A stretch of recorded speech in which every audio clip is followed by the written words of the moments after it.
गद गद गिरा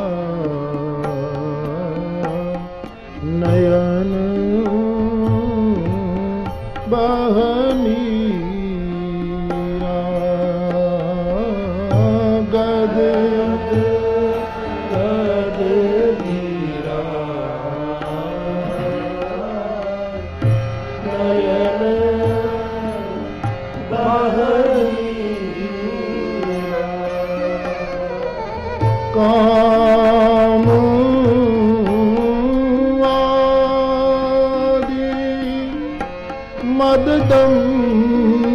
मददम्भन जाके काम आदि मददम्भन जाके काम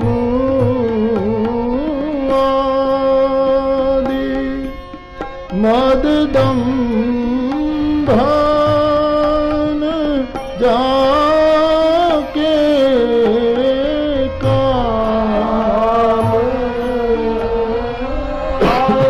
आदि मददम्भन जाके कात निरंतर बस में आके कात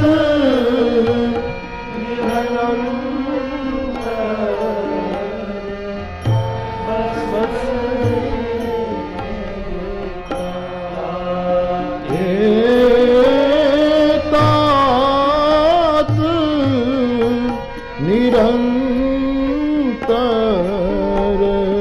बस में आके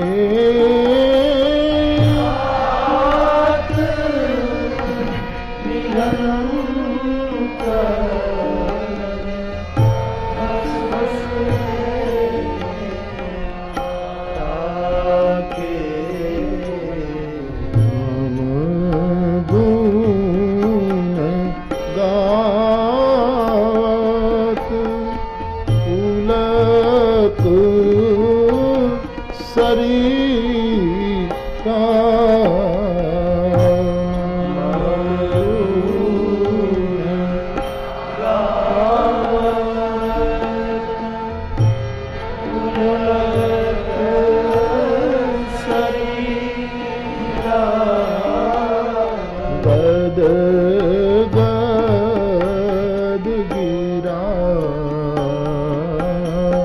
नयन बहनीरा गद गद गिरा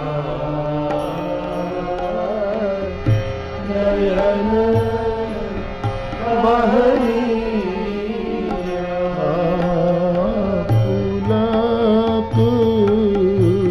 शरीरा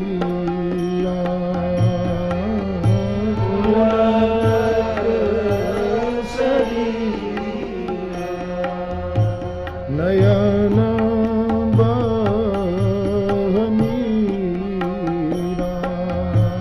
नयन बहनीरा पुलक शरीरा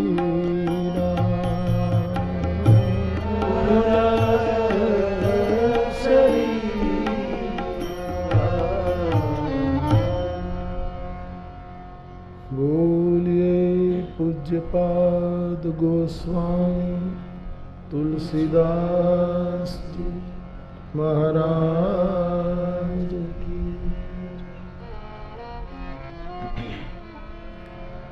यम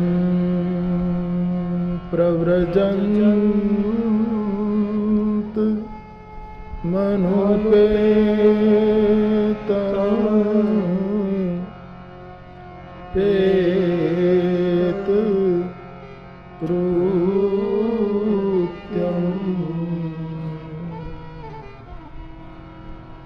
द्वैपायनो विरह कातर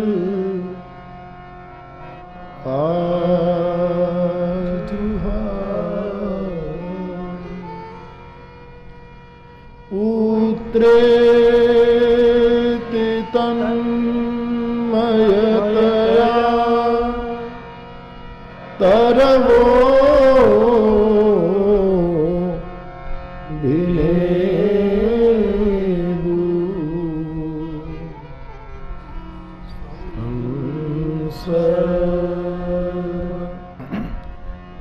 सर्वभूत हृदयं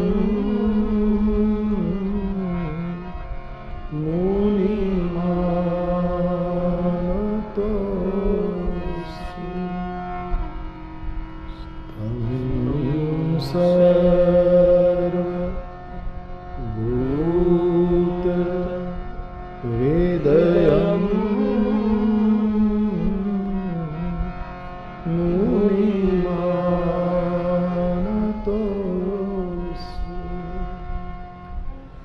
मुनिमानतोऽस्मि सर्वभूत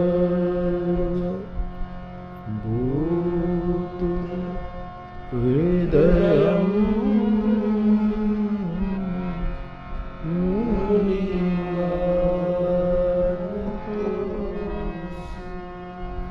श्री सुखदेव जी महाराज जी, श्री हनुमान जी महाराज।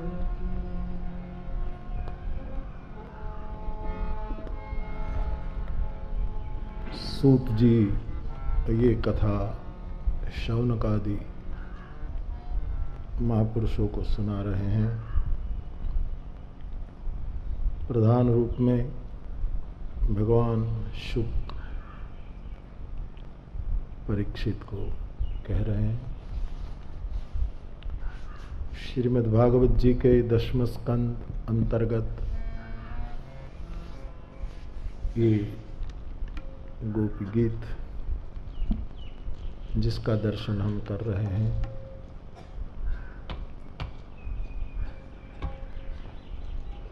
भगवान श्री कृष्ण गायों को चराने के लिए वन में जाते हैं और इनके सुकोमल चरणों में कंकड़, घास और अंकु, तीक्ष्ण अंकु गड़ जाएं, वो गोपीजनों को असह्य लग रहा है।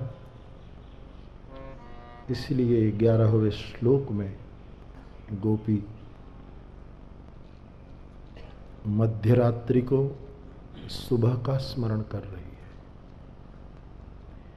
है। गोपीजन मध्यरात्रि में है जब श्री कृष्ण अंतर्हित हो गए और उसको प्रसंग याद आ रहा है भगवान श्री कृष्ण की गोचरण लीला जो सुबह होती हैं, जब सुबह घर से जाते हैं, उसी का उसको स्मरण हो रहा है।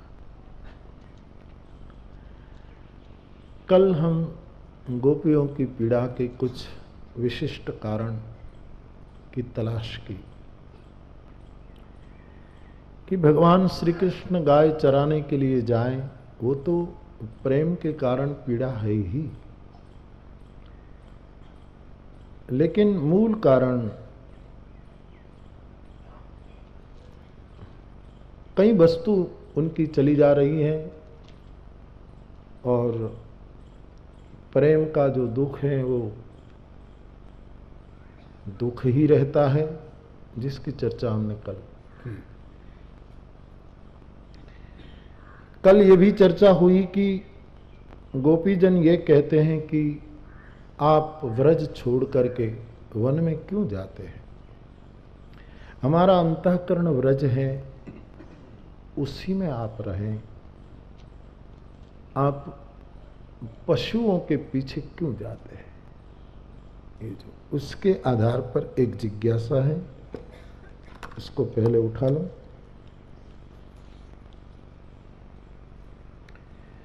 कल की कथा में भगवान के गो चराने जाने की बात है। उसमें जो 4 शास्त्रीय अर्थ हैं, गो मानी इंद्रिय, गो मानी वाक, गो मानी उपनिषद और गो मानी पशु, जो 4 अर्थ कल लगाए गए थे, जो शास्त्रीय अर्थ है एक ही गो शब्द के। गो मानी पशु, गाय, गो मानी इंद्रियां, गो मानी वाक वाणी और गो मानी उपनिषद ज्ञान, जो कहना चाहो। उनमें क्या कोई क्रम है? क्या ऐसे पूर्ण प्रत्याहार की ओर जाया जाता है? हो सके तो थोड़ा समझा दे। इसमें क्रम है, पूरा क्रम है इसमें। गो शब्द के जब 4 शास्त्रीय अर्थ होते हैं तो उसमें क्रम है। सबसे पहला क्रम है पशु।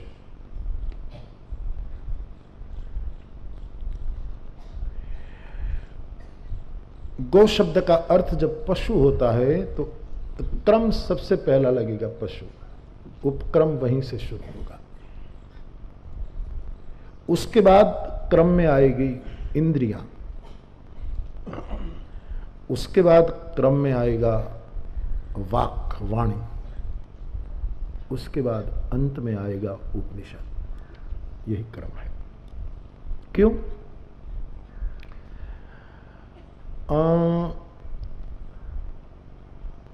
मानवी की इंद्रियां जो है, इससे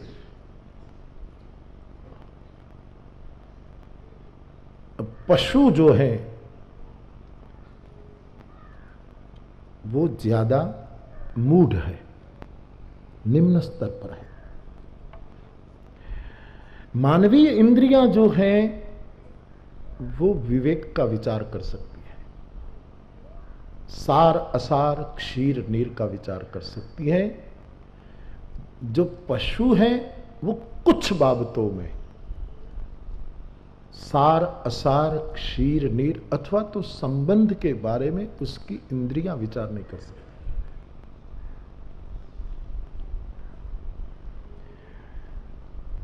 एक पशु अपने बच्चे को जन्म देता है, फिर वो संबंध को कुछ समयांतर में भूल जाता है और वहां उसकी ज्यादा से ज्यादा मूढ़ता हम देखते हैं।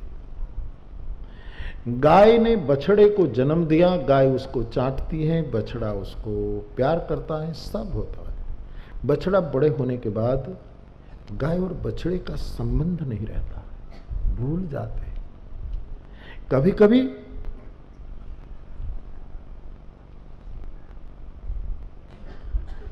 न समझ में आए ऐसे संबंध में उतर जाते हैं। ये मूढ़ता पशु में है। किसी भी पशु में आप देख लीजिए, ये मूढ़ता उनमें ज्यादा है। इसलिए पहला क्रम लगेगा, ऊपर से नीचे जाएंगे तो सबसे पहले पशु। और भगवान ने गायों चराने का काम 11 साल तक किया।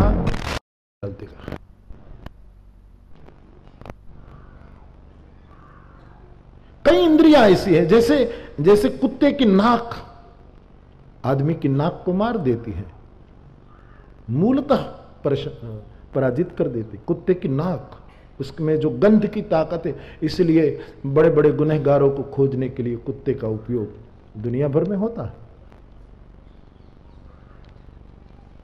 चूहे के दंत इंसान के दांत से ज्यादा वो होते हैं।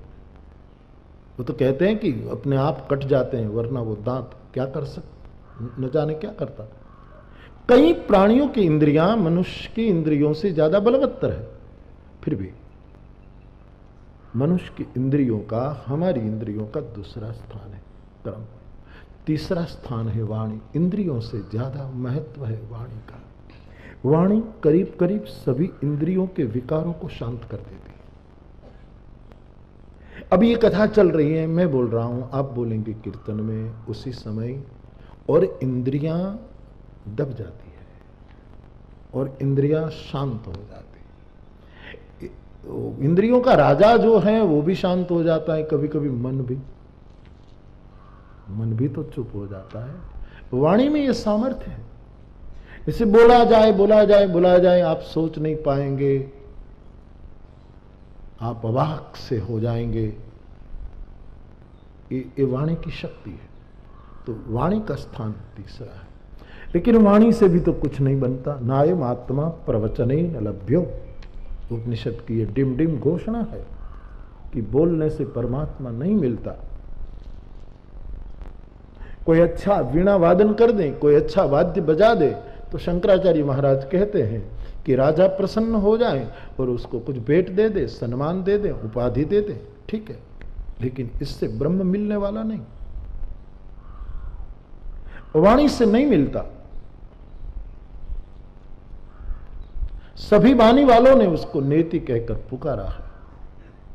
वाणी का स्थान तीसरा है। सबसे ऊंचा स्थान है उपनिषद। उपनिषद का अर्थ है, सीधा साधा अर्थ है, उप माने निकट, किसी समर्थ, किसी पहुंचे हुए महापुरुष के सन्निकट चुपचाप बैठ जाना, उसको कहते हैं उपनिषद। जहां कुछ बोला न जाए, जैसे दक्षिणामूर्ति की पद्धति है कि गुरु मौन बैठा है और शिष्य के संशय क्षीण हो जा रहे हैं। ये मौन जो है औपनिषदी पद्धति, वो सर्वश्रेष्ठ है। कोई बोले इससे ज्यादा अच्छा है बोलने वाले के निकट बिना बोले जगह मिल जाए। ये बहुत बढ़िया। जो बोल रहा है, जिसकी वाणी इतनी महत्व रखती है, इतनी दिव्य है, इतना मौन कितना प्यारा होगा। उसके सन्निकट बैठना मिल जाए। उपनिषद के शिष्य गुरुजनों के पास बैठ जाते थे चुपचाप। गुरु की करुणा फिर बोलती थी, बात और है, हा? लेकिन उपनिषद का क्रम चौथा है। लेकिन उसका प्रत्याहार भी मैं कहूंगा, ये सभी पहुंचे हुए संतों का अनुभव है। ये प्रत्याहार भी होगा, ये फैलाव है नीचे से ऊपर की ओर।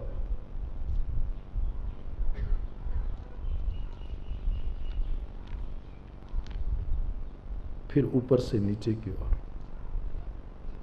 पहले ऐसे गए, पशुता, फिर इंद्रिय, फिर वाणी, फिर उपनिषद, जहां चुपचाप मौन हो गया, साधक मगन हो गया। कबीर साहब कहते हैं, मन मगन भयो अब क्या बोले। मन मगन हो गया, डूब गया इस परम मौन में, अब क्या बोले। लेकिन ये तो विस्तार हुआ।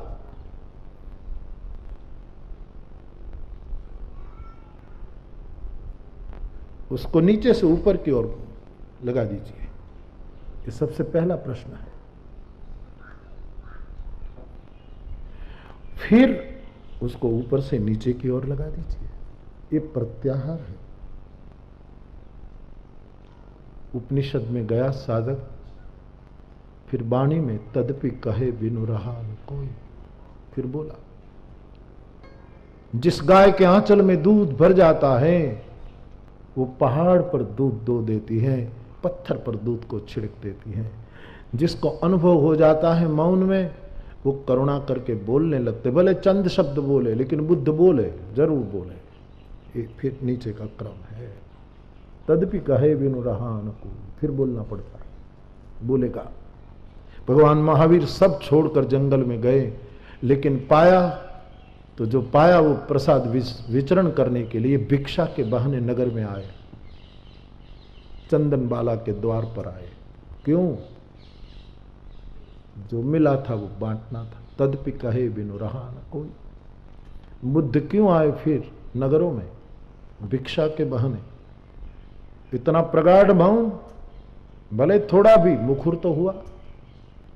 ये नीचे का क्रम है, ये प्रत्याहार है, ये लौटाना है अपने आप को भीतर।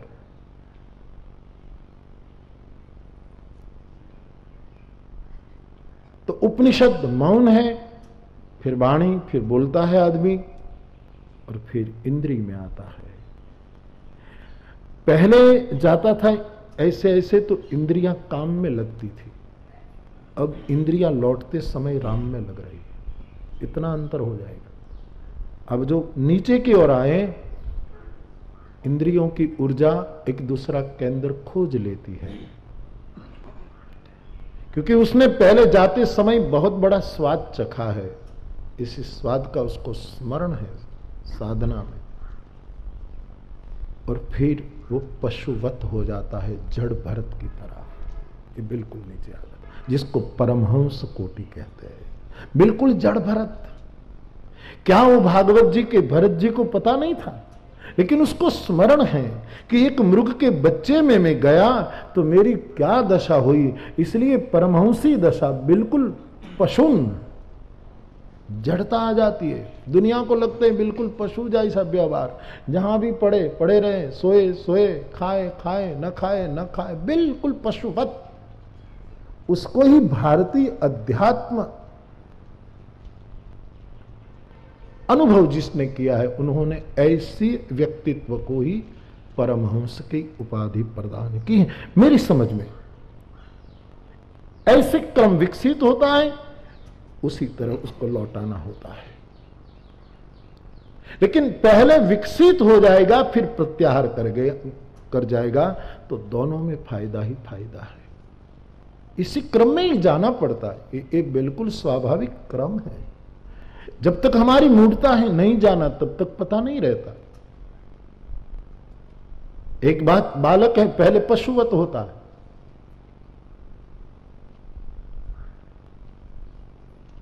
अग्नि को पकड़ने जाता है, गाय के पैरों में हाथ रखने जाता है, पशुवत है, उसको पता नहीं कि क्या होगा। लेकिन वही बालक थोड़ा बड़ा हो जाएगा तो तुरंत इंद्रियों में आ जाएगा, उसके इंद्रियों में विवेक आ जाएगा, फिर अग्नि को छुएगा नहीं। थोड़ा आगे जाने के बाद तुरंत इंद्रियों में प्रवेश कर जाता। पहले बिल्कुल पशुवत, गही शिशु अवच्छ अनल अहिधावे, गोस्वामी जी प्रमाण देते।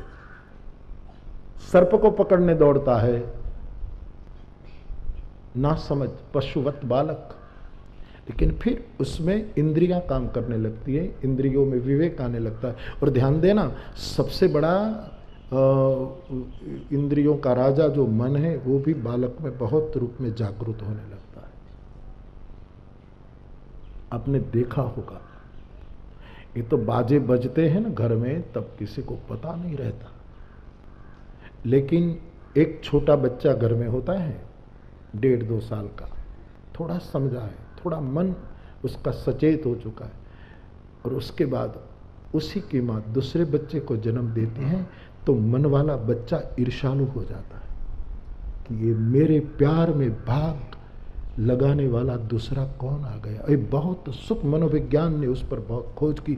अभी एक बार में आया था कहीं, एक छोटे से 2 साल के बच्चे ने नवजात बच्चे को गला घोंट दिया कि तू मेरे, एक आक्रोश आ गया छोटे से बच्चे में, क्योंकि उनका मन आगे बढ़ा है। कोई भी बच्चे में ये होता है, ईर्ष्या भाव आ जाता है, थोड़ी इंद्रियां उसकी सचेत हो। फिर वो उसको समझ में आ जाती है कि मेरी बहन है, मेरा भाई है, और ये ममता, और जैसे हमारे संबंध जुड़ जाते, फिर ऐसे ऐसे जुड़ जाते हैं, बात हो रही। लेकिन मूल में ईर्ष्या भाव प्रत्येक बच्चे में होता है, ऐसी मनोवैज्ञानिक खोज है। इसलिए ऐसे अक्सर, अमेरिका का ये दृष्टांत मैं आपको कह रहा हूं, एक बच्चे ने एक बच्चे का गला घोंट दिया, सगे बच्चे ने, 2 साल के थे, और दूसरा बालक, माँ उसकी बहुत देखभाल करती थी, माँ कहीं गई, वो बच्चा उन पर सवार हो गया और उसको मार दिया। इंद्रियां सचेत हुई, था पहले पशुवत, अब इंद्रियों को भान हुआ कि कोई मेरे प्यार में भाग लगा रहा है, बंटवारा हो जाएगा, इसलिए वो मार देता। फिर वाणी सुनते सुनते, समझाते समझाते, देखो ये तुम्हारा भाई है, ये तुम्हारी बहन है, ये सब हमारे हैं, हम आपके हैं, ऐसे सुनते सुनते सुनते वो डेवलप हो जाता, और फिर बोलने की जरूरत नहीं, फिर मौन सच जाता है। फिर नीचे मौन से बोलना, क्योंकि तदपि कहे बिनु रहा न कोई, बोलना ही पड़ता है। और बोलने के बाद फिर आदमी इंद्रियों में आ जाता है, लेकिन वो इंद्रियां राम परक हो जाती हैं, उसकी पूरी गति बदल जाती है और आखिर में फिर जड़वत, फिर पशुवत, फिर वो परमहंसी जिसको हम जड़ भरत की दशा कहते हैं, अवधूत की। सुखदेव जी क्या है, सुखदेव ने उसी क्रम में गए, सुखदेव जी की पूरी यात्रा उसी क्रम में है। और कोई पैदा होते ही भाग जाए, ये तो पशुता है। जैसे एक बछड़ा पैदा हुआ और इधर गया, इधर गिरा, इधर गिरा, सुखदेव जी भाग गए। और उसके बाद उसकी इंद्रियां वो हुई, फिर वाणी सुनी बरहा पीड़म नटवर वपुहु कर्णयो कर्णिकारम बिभ्रतवासः कनक कपिशम वै जयंतीम च मालाम, ये सब सुना उसने। और सुनते सुनते सब सुन लिया, सुन लिया, सुन लिया। और फिर अलक्ष लिंगम निजलाभ तुष्टो, फिर आ गई वो परम मौन की क्षण, परम मौन में चले गए सुख। फिर मौन से नीचे उतरे, परीक्षित मिल गया, तो अपने जो पाया था वो परीक्षित के सामने पेश कर दिया। धीरे धीरे धीरे उतरे, अब सभी अवधूत की इंद्रियां राम परक हो गई। और फिर जड़ता की, और फिर अवधूत अलक्ष लिंग। इस स्थिति में ये बिल्कुल चढ़ती भांजनी ऊपरती भांजनी जे छे, ये चढ़ता क्रम और नीचे उतरता हुआ क्रम है। उसी क्रम में साधक को जाना पड़ता है। तो मुझे ये लगता है जो कल शास्त्रीय अर्थ लगाया गया कि गो मानी इंद्री, गो मानी पशु, गो मानी वाक वाणी और गो मानी उपनिषद। एक दूसरा प्रश्न है,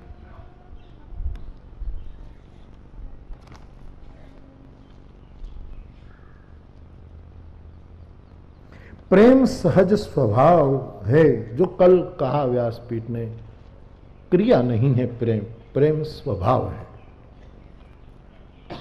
और उस प्रेम के लिए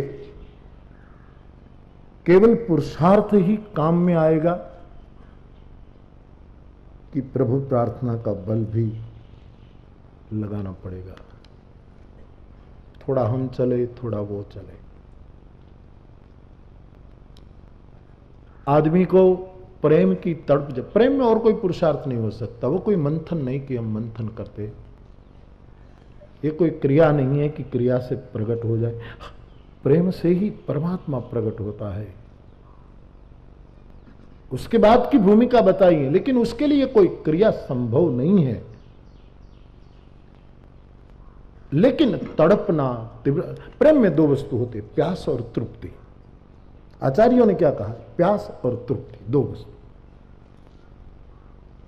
पहले प्यास आती है, फिर धीरे धीरे तृप्ति आती है। लेकिन तृप्ति आ जाए और आदमी उब जाए तो, इसलिए फिर प्यास बढ़ाने के लिए विरह दे दिया जाता है, फिर वियोग का एक विघ्न डाल दिया जाता है बीच में, ताकि ये तृप्ति उबन का स्वरूप न धारण कर ले।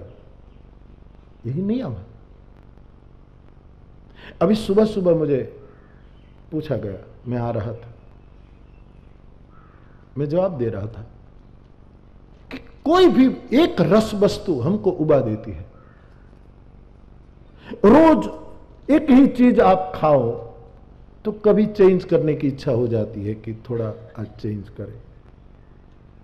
एक ही वस्तु रोज रोज हो, एक रस में, कम रस ज्यादा रस हो तो चलेगा, लेकिन एक मात्रा में, एक धारा में एक वस्तु कायम चले तो कोई भी व्यक्ति उब जाएगा। हम क्यों नहीं उबते हैं? कभी कम भूख है, कभी ज्यादा है, कभी रुचि है, कभी नहीं है, इसलिए एक ही रोटी खाते हैं फिर भी उबते नहीं। एक रस अखंड धारा में सदा काल एक रूप में बहता है, तब उबना स्वाभाविक है। परमात्मा एकमात्र है, एक रस, अनंत रस, शाश्वत रस, रसो वै सः। अनंत रस है, अनंत आनंद है। एक रस में परमात्मा एक ही रूप में सदा काल रहता है। इसलिए एक रस परमात्मा से मिलता रहेगा तो साधक उब जाता है। एक अखंड रस है, कोई मात्रा में फर्क नहीं पड़ता। परमात्मा को लगता है कि मेरा अखंड रस साधक को उबा देगा, इसलिए परमात्मा बीच बीच में लीला करके वियोग डाल देते हैं। और एक बार वियोग डाल देते हैं ताकि रसभेद हुआ, और रसभेद होने के बाद, वियोग के बाद पुनः वही मिलता है तो ज्यादा रस की सृष्टि हो जाती है। यही उनका, क्यों गोपियों के बीच में प्रशमाय प्रसादाय तत्रैवांतर्धीयत, क्यों अदृश्य? अंतर्हित शब्द है। अंतर्धीयत मूल शब्द अंतर्ध्यान, अंतर्हित। अंतर्हित शब्द बहुत ज्यादा अच्छा है। भगवान अंतर्हित हो गए, इसका मतलब ही गोपियों के अंतःकरण का कल्याण करने के लिए चले गए, इलाज करने के लिए चले गए। अंतर्हित का मतलब है भीतरी कल्याण। बाहर से तो कृष्ण गोपियों को मिल गए, उनके साथ चेष्टाएं भी की, किसी को भाव न मिले इतना भाव गोपियों को अर्पण कर दिया प्रभु ने। अंतर्हित, अंतःकरण का जो काम करना था प्रभु, भगवान अंतःकरण पर काम करते हैं। सदगुरु अंतःकरण, साधक के अंतःकरण पर काम करना सदगुरु का कर्तव्य है। परमात्मा का कर्तव्य अंतःकरण पर काम करना है। तो परमात्मा अंतर्हित हो जाते हैं, आंतरिक कल्याण के लिए अलोक हो जाते हैं। थोड़ा वियोग का, संयोग की पुष्टि वियोग से ही होती है, और फिर कुछ समय के बाद प्रकट हो जाएंगे तो गोपी माला माल हो जाएगी, धन्य धन्य हो जाएगी। ये स्वाभाविक है, एक रस उबा देगा। आप कई लोग मेरे पास आते कहते बापू ध्यान में पहले बहुत आनंद आता है, अब नहीं आता। यदि तुम ठीक गंभीर है ना तो इसमें आपका कोई करतूत नहीं है, ये प्रभु की लीला है कि थोड़ा गैप दे दे, फिर आप अकुलाए, तड़पे कि आनंद क्यों नहीं आया, कुछ दिन आनंद नहीं आया स्मरण में, भजन में, और फिर अचानक आनंद दे देगा, रस की और सृष्टि हो जाएगी। ये नियम है, बिल्कुल गोपियों के जैसा ही प्रसंग। ये ठीक बात, गोपियों के जैसा ही प्रसंग तमसा के तट पर, यहां जमुना के तट पर, वहां तमसा के तट पर एक गोपी गीत हुआ, यहां कालिंदी के तट पर गोपी गीत है। वो भी रात थी, तमसा के तट भी रात थी। यहां कृष्ण रात्रि में अलोप हो गए, वहां राम जी रात्रि में विदाई हो गए। तमसा तिर निवास किए प्रथम दिवस रघुनाथ। दोनों कुछ अंतर के साथ दोनों घटना समांतर जा रही है। और यहां गोपी जन भगवान कृष्ण को खोजने के लिए उखड़ बाखड़ जंगलों में घूम रही हैं, वहां ब्रजवासी लोग भगवान राम को खोजने में चहुं दिशा दौड़ते हैं, इधर उधर, राम कहां, राम कहां। ये राम का गोपी गीत है, ये कृष्ण का गोपी गीत है। ये चंद्रवंश वाले का गोपी गीत है, वो मेरे सूर्य वंश वाले का गोपी गीत है। दोनों रात्रि में घटना घटी है।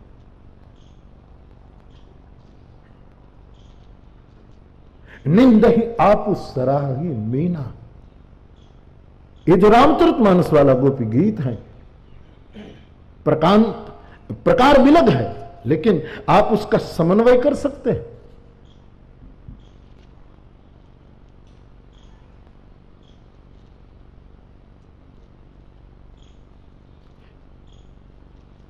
सब लोग तमसा नदी की मछलियों को देखकर कहते हैं निंदहि आप सराही मीना। अपनी जात को ब्रजवासी निंदित करते देखे हैं हमको। ये तमसा नदी के प्रवाह की मछलियां को दंड दे कि अपने प्रियतम नीर के वियोग में मर जाती हैं, हम तो जीवित हैं। प्रभु ने सोचा एक रस जो है उसमें थोड़ा गैप होना चाहिए, इसलिए खोज मार रथ हाँ कहू ताता, खोज मार दो, जरा चुका दो इनके अंतःकरण के हित के लिए। अंतर्हित शब्द ही बड़ा, तत्रैवांतर्धीयता, ये बहुत प्यारा शब्द है। आंतरिक कल्याण, सदगुरु तुम्हारा रुपया नहीं बढ़ा सकता, तुम्हारा रुपया बढ़ेगा, हाँ शुभकामना जरूर देगा, तुम्हारा रुपया बढ़े उसको अच्छा लगेगा कि भाई तुम सुखी हो, लेकिन वो काम उनका नहीं है। तुम्हारी फैक्ट्री ठीक से चले वो सदगुरु का दायित्व नहीं है। सदगुरु का एकमात्र दायित्व है तुम्हारे अंतःकरण पर काम करे, तुम्हारे मन पर, तुम्हारे बुद्धि पर, तुम्हारे चित्त पर, तुम्हारे अहंकार पर उसका कार्य चलता हो। यही सदगुरुओं का काम है। इसलिए लोग सदगुरुओं के पास गलत चीज मांगते हैं और निराश हो जाते, फिर श्रद्धा छूट जाते हैं, धंधा बराबर चले, वो उनका क्षेत्र, पोर्टफोलियो उनका है ही नहीं। वो तो तुम्हारा धंधा छीन लेगा, वो तो शनै शनै तुम्हारा धन कम कर देगा, वो तुम्हें छुड़वाएगा। हम तो अंतिम जन्म में श्रद्धा नहीं है, हमने तो कई बार कहा कि हमको बहुत जन्म लेने हैं, इसलिए मेरे लिए तो ये बात बिलक सी हो गई है। लेकिन भागवत जी में भी आता है, खबर है, कथा में रुचि किसको होती है? जिसका अंतिम जन्म होता है उसके, ऐसा लिखा है। अक्रूर क्या स्तुति करता है? भगवान श्री कृष्ण को लेकर अक्रूर जी जा रहे मथुरा, और बीच में अक्रूर ने एक बड़ी लंबी चौड़ी स्तुति की है परमात्मा की। उसमें ये भाव निहित है, प्रभु तेरी ओर वही आकृष्ट होते हैं, तेरी कथा में, तेरे गुणगान में उसी को जी लगता है, दिल लग जाता है, समझना उसकी इस संसार की अंतिम यात्रा है।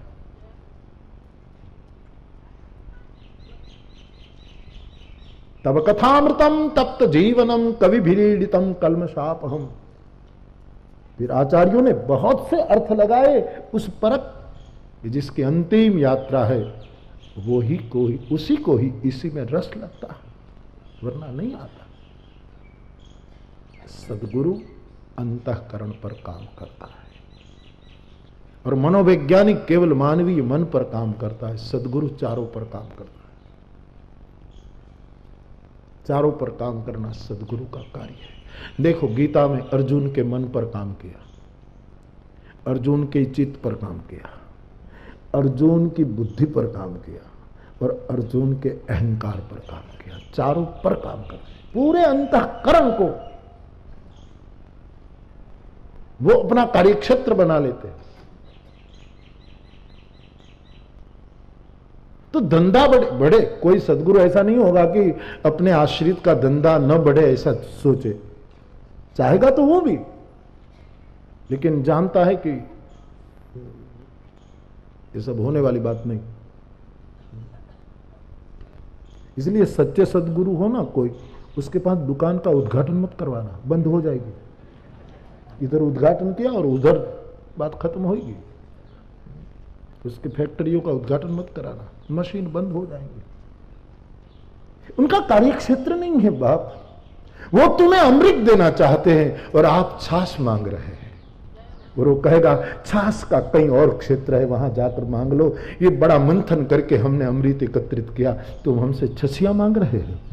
अमृत पियो, तब कथा अमृतम, अमृत पियो। अमृत भी भागवत में 4 प्रकार का है, अधरामृत, स्वरूपामृत, कितने कितने प्रकार के, कथामृत, बहुत प्रकार के अमृत की चर्चाएं श्रीमद् भागवत जी में आई। तो ये जो वियोग है एक कृपा है, एक रास्ता उबा देती है।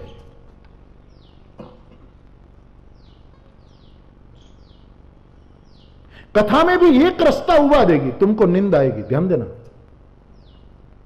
एक रस में कथा चले, एक ही लय में, एक ही सुर में, न कोई हलन चलन, न कोई चेष्ट, एक सब श्रोता सो जाएंगे, एक सम्मोहन पैदा कर देगी, एक रास्ता।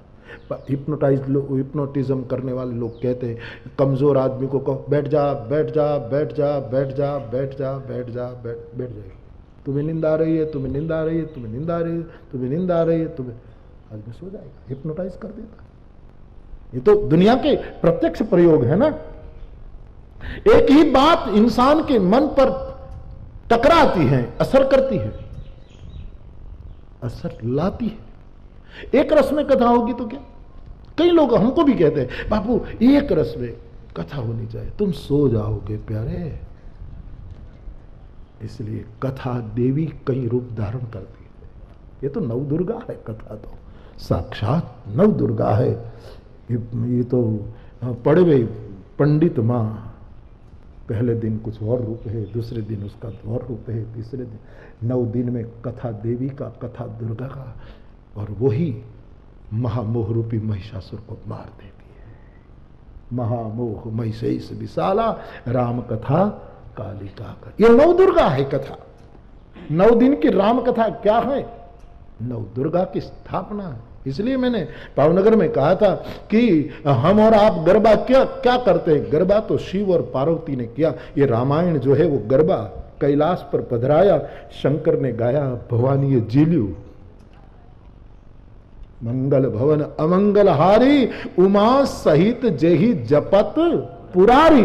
गाया शंकर ने गरबा और जिला उठाया पार्वती ने। गाया गरबा याज्ञवल्क्य ने, पीछे से झील लिया भरद्वाज ने। गाया मधुर वचन बोले जीव कागा।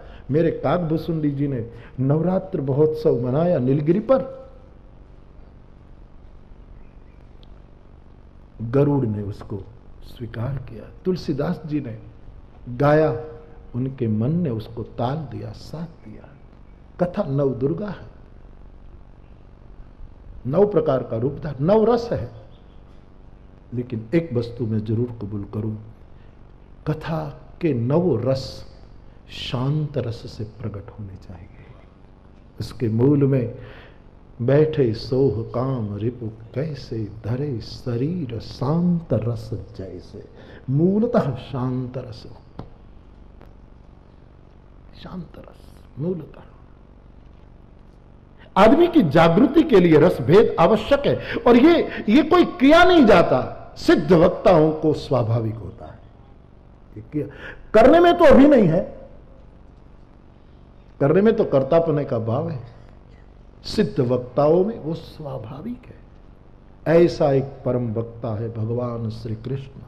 कृष्णम वंदे जगत गुरु। कैसा वक्ता, वल्गु वाक्य या मधुर या गिरा, बोल लो मधुर या गिरा वल्गु वाक्य या बुध मनोज्ञया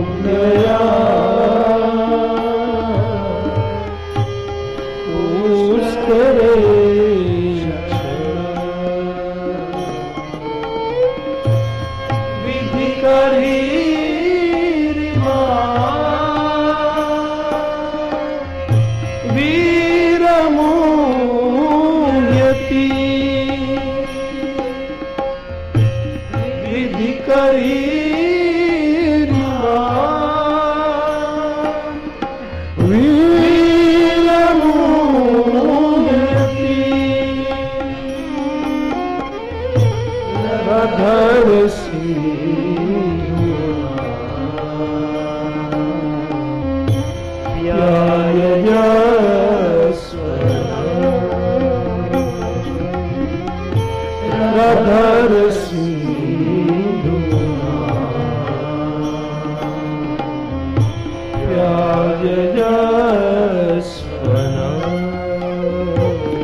स्वाभाविक रस परिवर्तन ये सिद्ध वक्ताओं का प्रासादिक गुण होता है।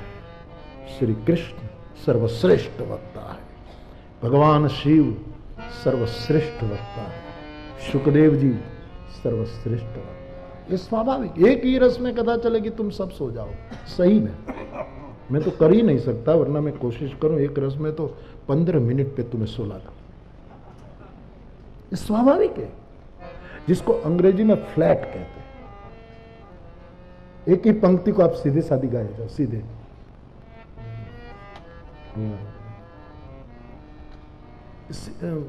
नहीं मैं खाए सीधे साधा आप गाओ, न आरोह अवरोह, आप सो जाएंगे। मंत्र जप सुला देता है, मंत्र संकीर्तन जागृत करता है, उसमें आरोह अवरोह है। और मंत्र जप में एक लयबद्धता है, आदमी जपते जपते सो जाता है। अच्छा है, ठीक है। और वो वह स्व तत्सवितुर्वरेण्यम, फिर भी आरोह अवरोह थोड़ा आ ही जाता है। मंत्र में ऐसा है, इसलिए आदमी बहुत कुछ थोड़ा बहुत जागता है। एक लय आया, श्री राम जय तो ये मारे आरोह अवरोह आई, जैसे अभ्यास नहीं है ना। वरना ये कि फ्लैट जिसको कहते हैं, बिल्कुल बिल्कुल ऐसा आप बोलोगे तो आदमी सो जाएंगे। एक रस जीवन की रसिकता को तोड़ देता है। भगवान कहते हैं मुझ में अनंत रस है, तुम उब जाओगे, इसलिए गोपीजन मैं थोड़ा वियोग दे करके तुम्हारे रस सृष्टि में और वृद्धि करना चाहता हूं। इसलिए वो अंतर्हित होते, इसलिए वो अंतर्हित होते। तो गोपी गीत जमुना के तट पर और तमसा के तट पर दोनों, सूर्यवंश और कृष्ण वंश चंद्रवंश दोनों में हुआ।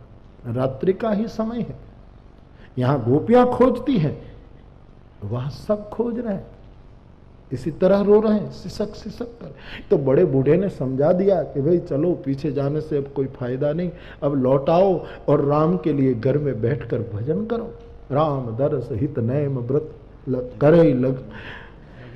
करे नर नारी, मन हो कोक कोकी कमल दीन विहीन तमारी। ये सब लग गए साधन में। कहने का अभिप्राय यही है मेरे भाई बहन, एक रास्ता तोड़ने के लिए बीच में वियोग दिया जाता है। कभी कभी भजन में भी रस आया ना आया, समझना ये परमात्मा की कृपा है और वृद्धि करने के लिए। एक वस्तु हमारे पास, एक कीमती घड़ियाल है, रोज हम बांधते हैं। एक रास्ता है तो फिर उसके सामने देखते भी नहीं। घड़ियाल ठीक है, ठीक है, उसमें कोई ज्यादा रुचि नहीं रहती, लेकिन वो कीमती घड़ी कोई ऐसी व्यक्ति ने दी है कि तुम्हारे लिए वो बहुत महिमावंत है, वो घड़ी खो जाए, रस की वृद्धि होगी। वही घड़ी थी एकमात्र, मेरे प्रिय व्यक्ति ने मुझे दी थी, मैंने खो दी।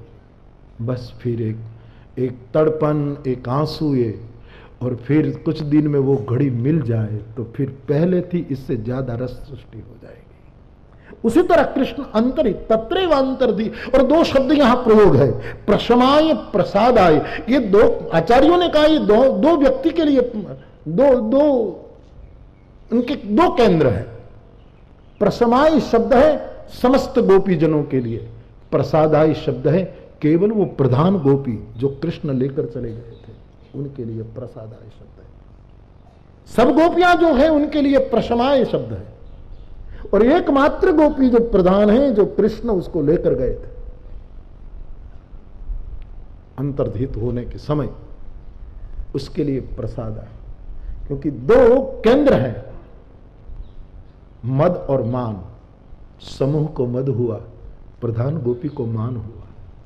इसलिए सुखदेव जी दो शब्द का प्रयोग करते हैं, तासाम तत् सौभगमद मद विक्षमानंच केशव। मान और मद दो शब्द का प्रयोग है। मद है सामूहिक गोपीजनों के प्रति शब्द, इनको मद आ गया, हमारे साथ कृष्ण ऐसा नाचता है, ये करता। अरे मूढ़, कृष्ण के लिए जीवन में कोई कर्म नहीं है, कोई क्रिया नहीं है, उनकी हर क्रिया जीव के कल्याण के लिए लीला है।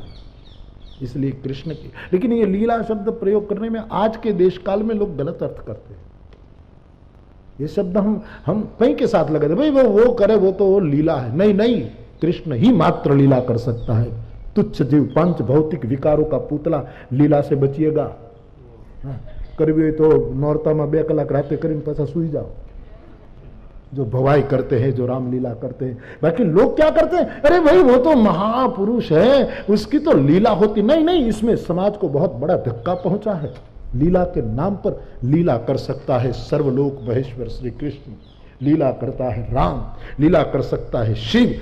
हम और आप जैसे 5 भौतिक शरीर वाले विकारों से जिसका पुद्गल बना है, वो लीला नहीं कर सकता, उसको तो कर्म बंधन में डालता है। कृष्ण कहते हैं न मे कर्माणि न मैं कर्म फले स्पृह। ऐसे शब्द, मुझे कोई कर्म, उसका कोई कर्म है ही नहीं। वो तो गोपियों को लग रहा है कि हमारा हाथ पकड़ा, हमारे सिर पर हाथ रखा, हमको कहा तू चंद्रमुखी है, हमारे सामने मुस्कुरा दिए, हमारे सामने ऐसी निगाह से देखा, ये गोपियों को लग रहा है उसी में मद पैदा हो गया। उनके लिए कोई कर्म नहीं है, लेकिन इस दृष्टांत को हम समाज के किसी विशिष्ट लोगों में डाल देते हैं, इससे समाज को धक्का लगता है। इसलिए माताओं, भाइयों, बहनों को सावधान करना चाहेगी मेरी व्यास जी कि बड़ा करे सो लीला, छोटा करे सो क्रिया, बड़ा केवल कृष्ण है। विवेकानंद जी को ही पूछा था ना किसी ने अमेरिका में कि तुम्हारे कृष्ण गोपियों के साथ नाचता है, तो हम यहाँ अमेरिका में तो ऐसे रोज नाचते हैं, तो निंदा क्यों करते हो? तुम्हारा कन्हैया ही नाचा था। तो विवेकानंद जी ने कहा कि जरूर नाचिए, खूब नाचिए, कृष्ण ने यही तो प्रेरणा दी है। लेकिन कृष्ण गोपियों के साथ नाचने से पहले एक जगह और भी नाचा था, और वो काली डाक की फना पर। तुम पहले एक सांप के साथ तो जरा नाचो, फिर जीवित रहो तो गोपियों के साथ पाला पड़ जो। फिर भगवान शंकर ने भिन्नी के साथ नृत्य किया, पार्वती के साथ नृत्य किया, कर सकते हैं, लेकिन वो नित्य भुजंगों के साथ नृत्य करते हैं, बिच्छू के साथ नृत्य करते हैं, वही कर। इसलिए वो परम की ओर, लीला शब्द से बहुत गलती हुई है दुनिया में। कई लोग मेरे पास आते हैं, हमारे बहुत बड़े हैं वो व्यक्ति, बहुत लीला करते हैं, सावधान रहिएगा। तो ऐसी लीला करे उसको कहना कि जरा दावानल पी जाओ। कृष्ण लीला करता था, दावानल पी गया था, पूरा पूरा उतार गया था दावानल। है सामर्थ्य किसी में? भगवान श्री कृष्ण की एकमात्र ये लीला है। गोपी जनों की रस पुष्टि के लिए कभी अंतर्हित होना, कभी उनके साथ बिलक बिलक भावों का दान करना कृष्ण को कुछ नहीं छूता, क्योंकि वो परमात्मा है। व्यास जी तो कहते हैं कि जैसे दर्पण के सामने एक बच्चा नाच रहा है, ऐसे कृष्ण सबके साथ एक बालक की तरह, सब उनके दर्पण है, सब उनकी परिछाया है, सभी उनके चित्र है, सभी उनके रूप है। विष्णवे प्रभ वैष्णवे अनेक रूप रूपाय, ये परमात्मा। भगवान राम अमित रूप देखो, 14 वर्ष साल के बाद राम प्रकट हो ये रासलीला में। तमसा नदी के तट से वो रास शुरू हुआ और भगवान अंतरहित हो गए। खोज मारी रतहा कहता था। यहां जो ये गोपी गीत वाला जो रास है वो तो घंटों का है, और भगवान फिर प्रकट हो गए। रामचरितमानस का ये जो प्रसंग है 14 साल चला, इतना बड़ा विरह लोगों को मिला। 14 साल के बाद फिर प्रभु प्रकट हो गए रास में। तो प्रभु ने क्या कहा, लगा कि अब उन सबकी ज्यादा रस की वृद्धि कर दू, इसलिए अमित रूप प्रगटे ते ही काला, जथा जोग बिले सब ही कृपाला। राम जी ने जैसे रास में से कन्हैया प्रकट हो गया रास मंडल में, वैसे भगवान राम 14 साल के बाद प्रकट हुए और एक एक व्यक्ति के पास एक एक रूप धारण कर लिए प्रभु। क्यों? इन लोगों के लिए। राम की कोई क्रिया नहीं है, लीला उसको क्या? लीला का उल्टा करो। ये लीला शब्द जरा रजोगुणी हो गया है। हाँ, अरे भाई वो तो उनकी लीला है, अरे सावधान रहो, लीला मार देगी। लीला का उल्टा करो। लीला का अर्थ होता है लाली। लीला का अर्थ होता है, लीला कौन कर सकता है? जैसे चेहरे पर लाली हो। लाली मानी निष्कामता की लाली, निष्क्रोध की लाली, निर्लोभ की लाली, अभिमान मुक्त की लाली, भजनानंद की, जेनी आंखों में रंग होय लाल, ये लीला करी सके। जना डोळा फूटेला हो लीला न करी सके। ये गलत अर्थ इस्तेमाल मत करना। समाज में इससे बहुत गलतियां हुई हैं, समाज को श्रद्धा के क्षेत्र से धक्का लगा है। इसलिए लीला तो लाली वाले लोग करते हैं। लालिमा जिसके, लालिमा मानी शौर्य, लालिमा मानी वीरता, धीरता, और निष्कामता ही बड़ा शौर्य है, निर्लोभिता ही बड़ा शौर्य है। क्रोध से मुक्ति ही बड़ा शौर्य है।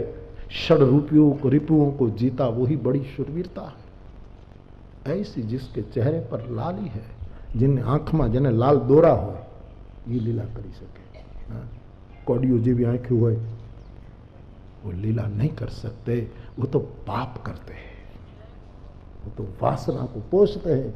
वहां लाल दोरा जिन आंख में लगी गया हो, जिसके चेहरे पर कृष्ण प्रेम की लाली है, जो परमात्मा को भजते भजते स्वयं लाल हो गया है। लाली देखन मैं गई, मैं भी हो गई लाल।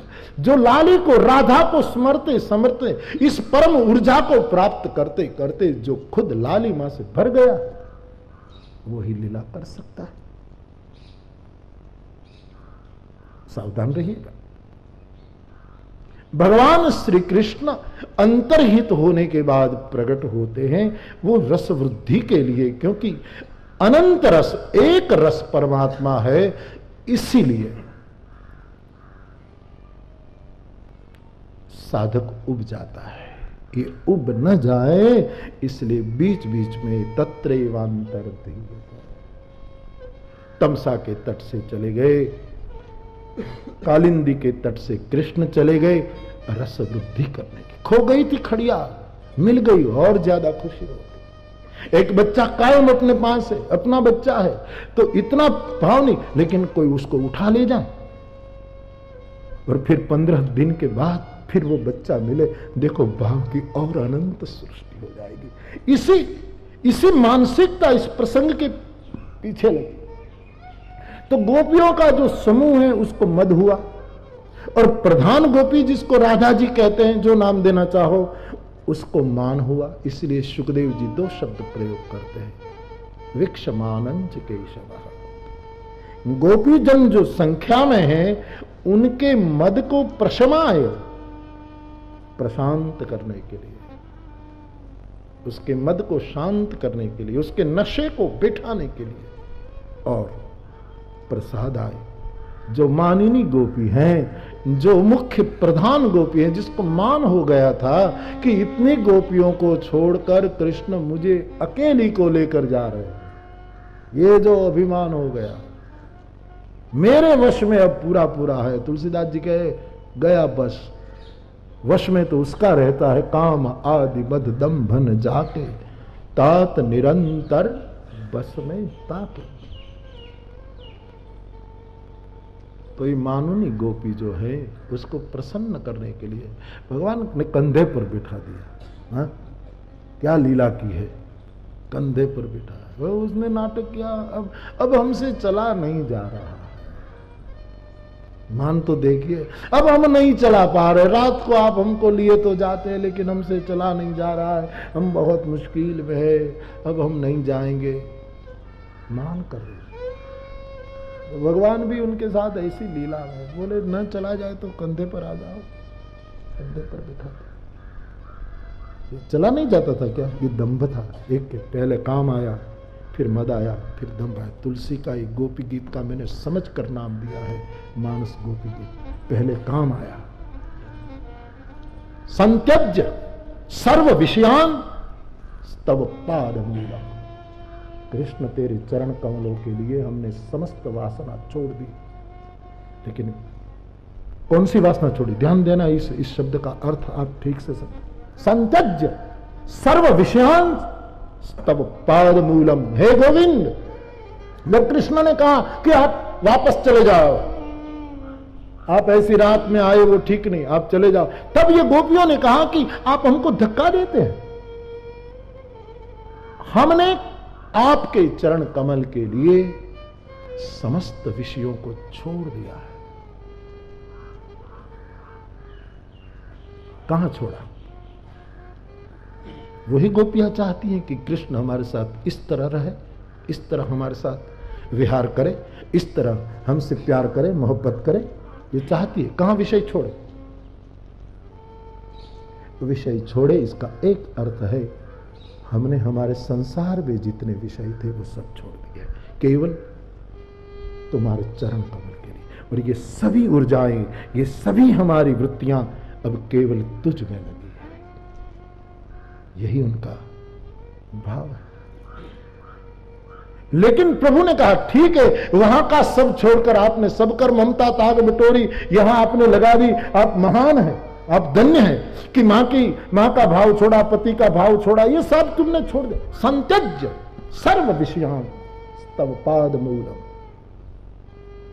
मूल ते खिले बांधवा में आव्या छी आवृत्तियों ने साज सब कर ममता ताग बटोरी, मम पद मन हो बांधी बटोरी। वही हम बांधने आए। अब हमारा राग कहो राग, हमारा जो कुछ कहो केवल आपके चरण में है। हमने वहां से सब छोड़ दिया, तुम्हारे चरण में है। तो प्रभु ने कहा अच्छी बात है, इतना त्याग करके आप आए हैं तो चलो। और भगवान उनके साथ भाव में उनकी रस पूर्ति करने लगे। तो मद आ गया, प्रभु तो हमको इतना सम्मान देते हैं, हमको इतना भाव देते हैं, हम कितने भाग्यवान, पूरा व्रज दुर्भागी, हम केवल इतने लोग हैं जो यहाँ आप आए। वो मद आ गया। और इस मद सामूहिक था, इनमें से भगवान को लगा कि मद का प्रशमन करे, इसलिए भगवान अंतर्हित हुए और वो प्रधान गोपी को ले गए। तो उसको मान आ गया, उसको अहंकार आ गया, मान कि हमको ले लिया। और फिर उसने नाटक शुरू किया। नाटक का मतलब है दम, नाटक का मतलब है दम। पर्दा उठ लिया, अब समय से नहीं चला जा रहा है। ઓહટો ઓહટો કર્યો। ગામડામાં બૈરાઓ કરે ને પોતાના ધણીને હેરાન કરવા માટે ઓહટો કર્યો। માનુની સ્ત્રીયા, લડાકુ સ્ત્રીયા ઓહટો કરે। કાંઈ પેટમાં ન દુખતું તો કે મને બહુ પેટમાં દુખે। એ પેટનું દર્દ એને ક્યારે સારું થાય? નોખા થાય ત્યારે। બીજો એને દુખાવો ન હોય, પણ કુટુંબમાં कैसे વિચ્છેદ કરે, ઓહટા થાય। फिर दंभ शुरू कर। इसलिए मेरे गोस्वामी जी क्रम में शब्द लगा रहा है, ये गोपी गीत के मूल में शब्द हैं, काम आदि मद दंभ न जाके। ये दंभ आ जाता है। क्या चल नहीं सकती थी वो? मेरे पैर दुख गए, अब मैं चल नहीं सकती।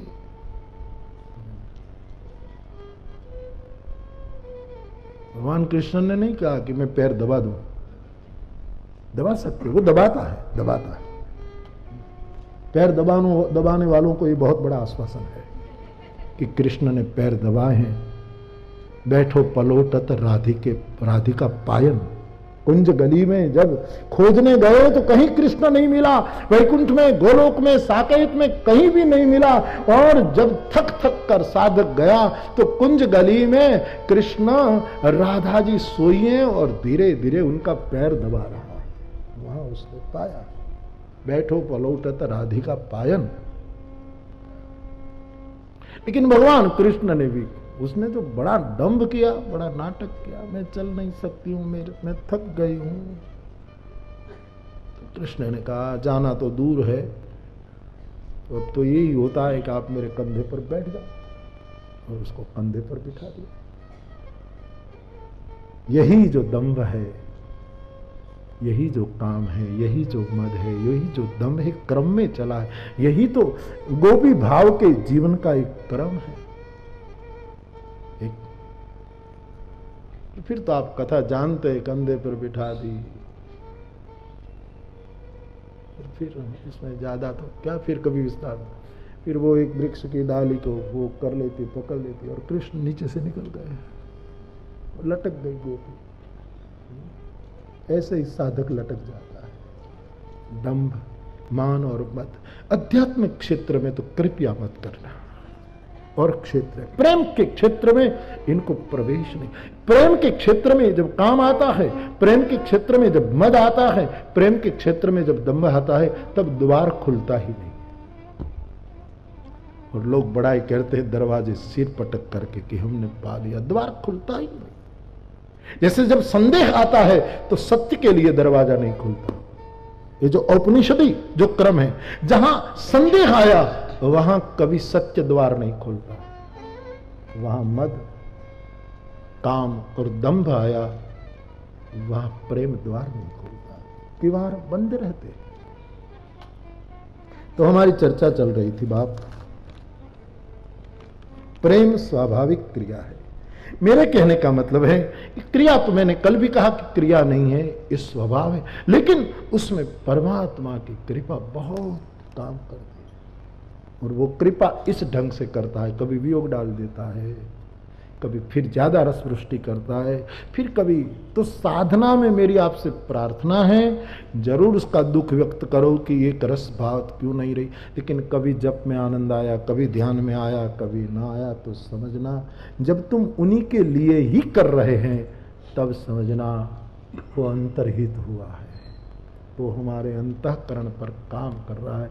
यही स्पष्ट उसका समाधान है, आश्वासन नहीं है, स्पष्ट समाधान है। कई सिद्ध साधक ऐसे ही गुजरे।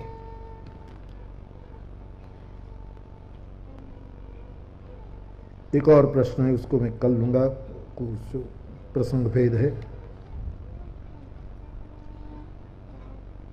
कृष्ण मात्र 11 वर्ष के थे, उसी अवस्था में वात्सल्य भाव की जगह श्रृंगार भाव कहां से आया? 11 साल के कृष्ण हैं, उसमें तो वात्सल्य भाव की प्रधानता होनी चाहिए, श्रृंगार रस कहां? श्रृंगार भाव शब्द ठीक नहीं है, मैं उसको वो करूंगा। श्रृंगार भाव से ज्यादा अच्छा शब्द जो भागवतकार का है, आचार्यों का है, वो है माधुर्य भाव। श्रृंगार भाव नहीं, माधुर्य भाव। और ध्यान देना बाप, माधुर्य रस एकमात्र एक ऐसा रस है जिसमें सभी रस समाहित होता है। जब माधुर्य रस में साधक डूबता है तो उसमें वात्सल्य भी आ जाता है। पत्नी का रस क्या है? पति के प्रति माधुर्य रस होता है। ये तो रस क्या कहीं वो से कोई, इसलिए बाकी तो जो दिव्य दाम्पत्य था उसमें तो माधुर्य रस प्रधान है। इस माधुर्य रस तेरा कायम ही रहे, इसलिए तो बैंड बाजे बजाए थे। लेकिन माधुर्य रस इसीलिए रखा जाता है कि उसी में सभी रस समाहित। अब आप सोचिए, माधुर्य रस और वात्सल्य रस का कोई मेल हो सकता है? असंभव है।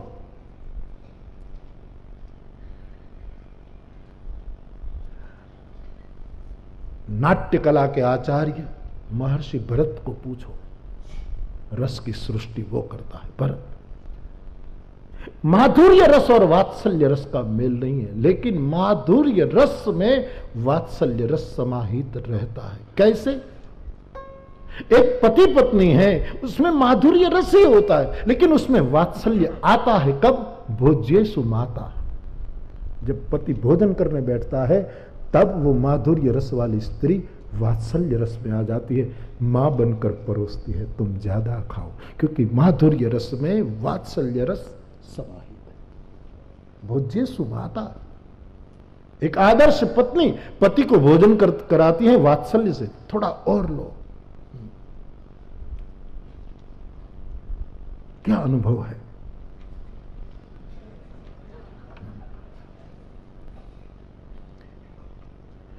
હવે તો 11મા રસનું એક નામ ગોતવું છે મારે, 11મો રસ ગોતવો છે, જે આજકાલ રસ જો પ્રસિદ્ધ है।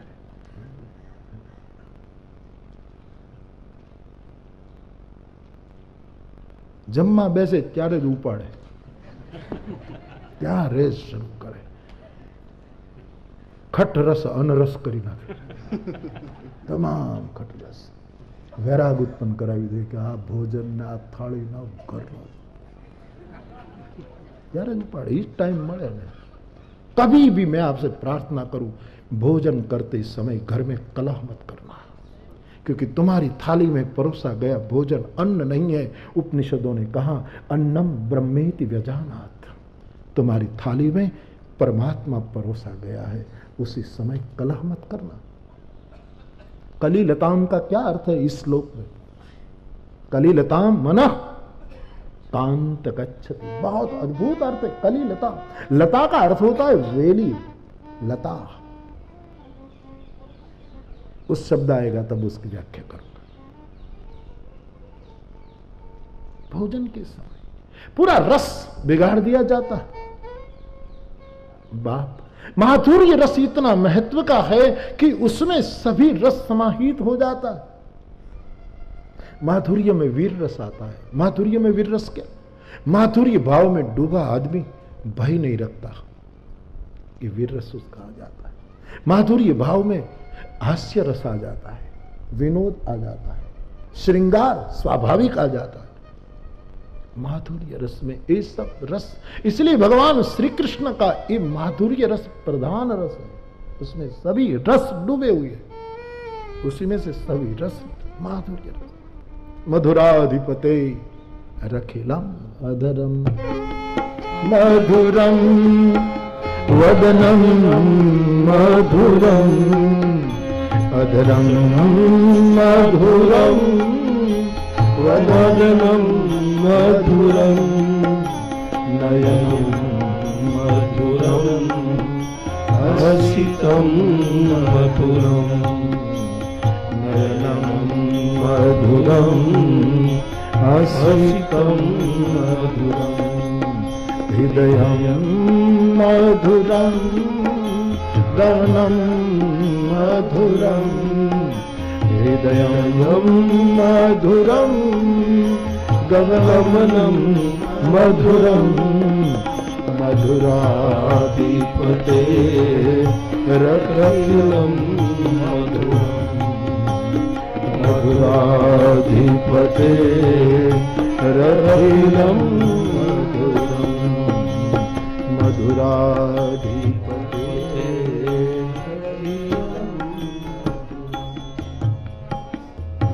माधुर्य रस प्रधान है कृष्ण का, इनमें सभी रस डूबे हुए। इसलिए 11 साल के कृष्ण की 11 साल, कृष्ण की 1 साल, कृष्ण के 5 दिन, कृष्ण का इतनी साल की उम्र, उनको काल में न नापे, क्योंकि कृष्ण कालातीत है। हर काल में वो पूर्ण है। अभी अभी तो पैदा हुआ, अभी अभी कितने समय हुए, कितना काल गया। नंद वासुदेव जी उसको टोपले में लगकर लेकर जल्दी निकल गए, उसी समय भी वो पूर्ण है। द्वारपाल सो गए, बेड़ियां टूट गई, ऐश्वर्य वहीं से शुरू हो गया। हर हाल में वो पूर्ण है। बाकी बचा तो यमुना में बाढ़ थी तो पैर निकाला, जमुना को चरण स्पर्श, चरण का दान दे दिया। वहां अहल्या को चरण रज दी, यहां कालिंदी को चरण रज दी। वहां जड़ को चरण दी, यहां प्रवाह को चरण रज दी है। यहां गतिशीलता को चरण रज दी है, क्योंकि गतिशीलता जब आक्रामक हो जाती है तब भी कृष्ण कृपा की जरूरत होती है, और मूढ़ता जब अतिशय जड़ता में चली जाती है तब उसको चैतन्य देने के लिए भी चरण रज की जरूरत होती। दोनों को चरण रज का दान हुआ। वो बाल रूप में भी पूर्ण है, कुमार रूप में भी पूर्ण है, युवान रूप में भी पूर्ण है, लेकिन माधुर्य के कारण देखो, जहां माधुर्य रस की सृष्टि होती है वहां श्रद्धा बहुत परिपक्व होती है। इस गणित को समझिए, श्रद्धा बहुत परिपक्व होती है, और जहां श्रद्धा परिपक्व होती है वहां सदैव स्त्रैण भाव रहता है, क्योंकि श्रद्धा पार्वती है, श्रद्धा दुर्गा है, स्त्रैण भाव। इसलिए कृष्ण की कोई भी उम्र में हमारे ऋषि मुनियों ने उसकी दाढ़ी मूछ नहीं बताई, क्योंकि स्त्रैण भाव में ये पूर्णता बनी।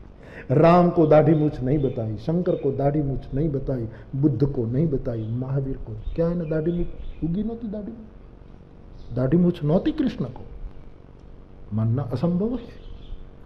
लेकिन नित्य माधुर्य रस का इस स्वरूप जगत को दिखाया, क्योंकि माधुर्य की पूर्णता में श्रद्धा पुष्ट होती है, और जहां श्रद्धा की पुष्टता आती है वहां सदैव स्त्रैण भाव। इसलिए बड़े बड़े महापुरुष जब पूर्ण श्रद्धा में चले जाते हैं, आखिर अवस्था में वो गोपी भाव में नजर आते हैं, एकदम गोपी भाव में रोते हुए नजर आते हैं, सिसकते। क्योंकि इसलिए किसी अवतारों को हमने दाढ़ी मूछ नहीं बनाई, बहुत जिए, बुद्ध कितनी, महावीर स्वामी 80 साल जिए, इससे ज्यादा कुछ साल बुद्ध जिए, भगवान कृष्ण की बड़ी लंबी आयु है। हाँ? दाढ़ी मूछ नहीं है, क्यों? श्रद्धा है। रावण को दाढ़ी मूछ है क्योंकि वो माधुर्य भाव में नहीं है, वो माधुर्य भाव में प्रवेश ही उसका नहीं हुआ है, इसलिए उसका एक स्त्रैण रूप, सुकोमल रूप हमारे आचार्यों ने, यही एक घोषणा थी, यही एक और जो लोग इस श्रद्धा को नहीं समझे, उसने इन रूपों की आलोचना भी की है। मैं जानता हूं इस बारे में, आलोचना भी की। कई विदेशी पाश्चात्य चिंतकों ने कहा है कि ये बीना बजती है, वायोलिन बजता है, सितार बजता है, दिलरुबा बजता है, तबले बजते हैं। किसी संगीत ने मुझे कभी प्रभावित नहीं किया, कोई संगीत मुझे प्रभावित नहीं किया। तो किसी पत्रकार ने पूछा कि आपको दुनिया में कोई संगीत प्रभावित नहीं कर पाया? तो बोले एक संगीत प्रभावित कर पाए। बोले क्या? एक बार मैं सुबह में बैठा था नगर के बाहर, उसी समय मिलिट्री के जवान निकले कवायद करते हुए, उसके बूट की आवाज, उसके चमकीली बंदूक की, और उसी में जो कवायद करते थे, लेफ्ट राइट जो बोलते थे, उस संगीत ने मुझे प्रभावित किया। क्यों? उस पाश्चात्य व्यक्ति ने माधुर्य रस का जिंदगी में कभी अनुभव नहीं किया। बंदूकों की आवाज और इस सैनिकों के बूट की नकुली आवाज उसको प्रभावित कर दी। उसको मुरली से 100 योजन की दूरी रह गई। वो मुरली में क्या जाने, माधुर्य रस, पूर्णता। आपका बच्चा माधुर्य जब तक आपको पूर्ण लगता है, माधुर्य उसका खोता है, आप उसी बच्चे को डांटते हैं, उससे कमियां देखते हैं, उसकी भूलें निकालते हैं, उसके साथ जीद में चलते हैं, चर्चाएं करते हैं, माधुर्य गया। कृष्ण की 1 साल हो, 11 साल हो, कि उसकी कितने ही साल हो, वो हर जगह मधुराधिपते रखिलम मधुरम। तो कुछ प्रश्न है, 1-2 प्रश्न थोड़ा विषय के अनुरूप नहीं है, उसको कल कोई विषय लग गया तो लूंगा। लेकिन ये गोपियों की जो बात है बाप, काम, मद और दंभ का एक क्रम है। काम क्या है? क्षोभ है। रामचरितमानस में काम का क्या अर्थ है? क्षोभ। क्षोभ है काम। मल भी कहो, क्षोभ की कहो। मल जैसे आवाज में थोड़ा कफ आ जाए तो खरे राटी बोले गला में, ये क्षोभ भी है और कफ रूपी मल भी है। शहनाई कोई बजाता है तो उसमें कुछ मल आ जाए तो क्षोभ हो गया शहनाई की सुरावली में, लेकिन वही मल है। इसलिए काम है मल, क्रोध है विक्षेप और लोभ है आवरण। गोपी क्या कहती हैं? जरा और दर्शन कीजिए। गोपी कहती हैं, हे प्रभु नलीन सुंदरम नाथते पदम, आपके चरणारविंद कमल से भी अति सुंदर, कमल से भी सुकोमल, कमल से भी शीतल, कमल से भी सुरभित। नलीन सुंदरम नाथते पदम, आपके चरण कमल है, विशिष्ट कमल है। गोविंद जरा सुनियो, पूछा गोपियों ने कि आपके चरण कमल हैं, जरा जवाब तो दीजिए, भले हमें न मिलो लेकिन बोलिए तो।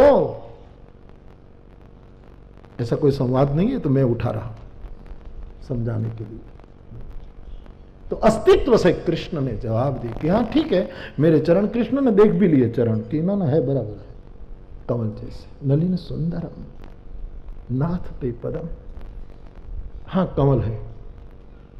तो आप कबूल करते हैं गोविंद? सुनाई देता है आपको? बोले हाँ सुनाई देता। कहां हो? बोले वो मत पूछो, खोजो,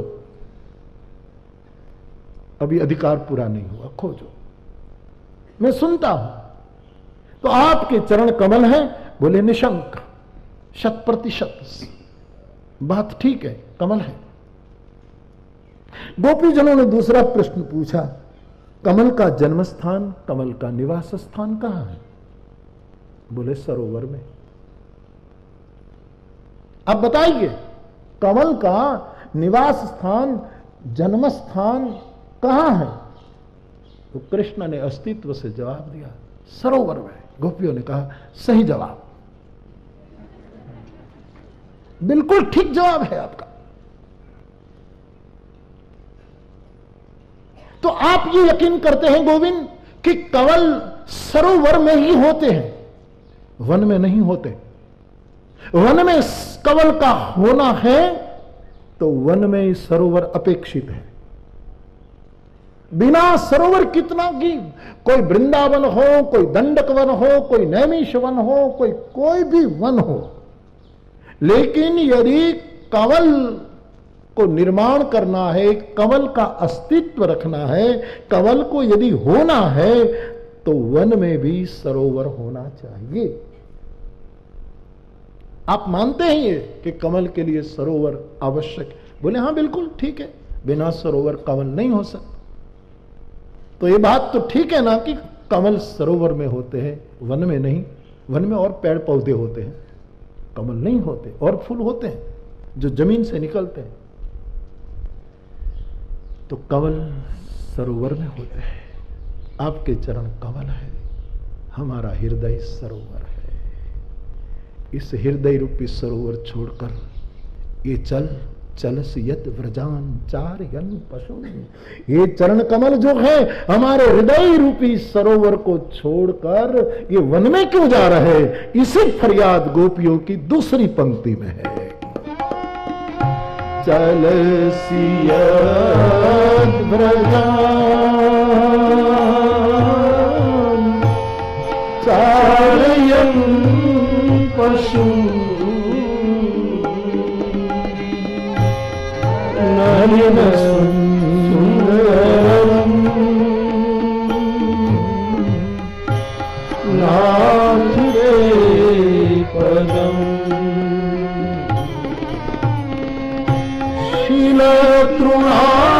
शीलतृणांकुरे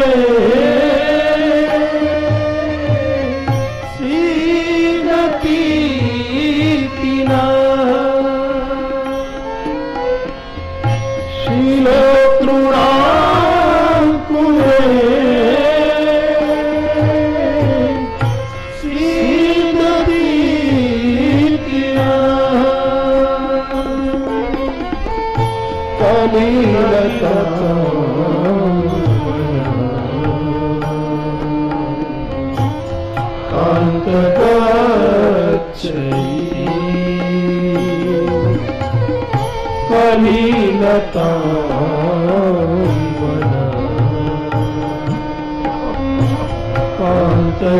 कांतगच्छति जयति तेऽधिकम् जन्मना व्रज शयत इंदिरा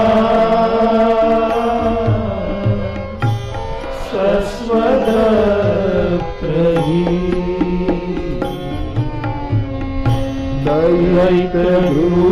दैत्यदूषता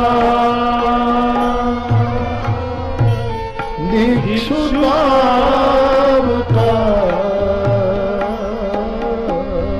स्वैधुता